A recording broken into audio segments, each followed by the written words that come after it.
recht hart liegt. Morgen stimmt der Kunden, vorher sag ich der Kunden, morgens kann ich doch nicht sehen.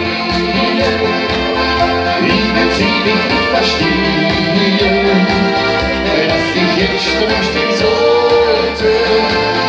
Wenn er macht sich denn raus, lieber bleib ich zu Haus, aber ich hab so nicht mehr schlafen. Muss man nicht den Sohn bestrafen, ja, wenn der Nusch am Sonntag schlägt und hilft ihm nur ein Schluck Kaffee, damit ich's wieder klarer sehe. In mein schöner warmen Bett war es gemütlich und so nett. Nun muss es sein, jetzt Luft im Licht.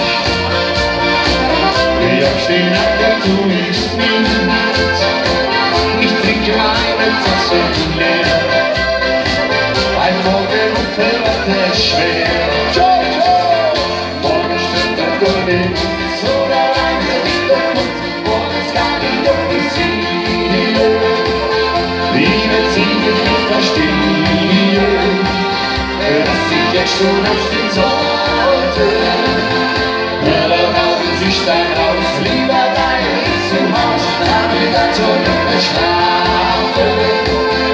Muss man nicht den Sohn bestrafen, ja, wenn noch Gruß und Sonntag schwer.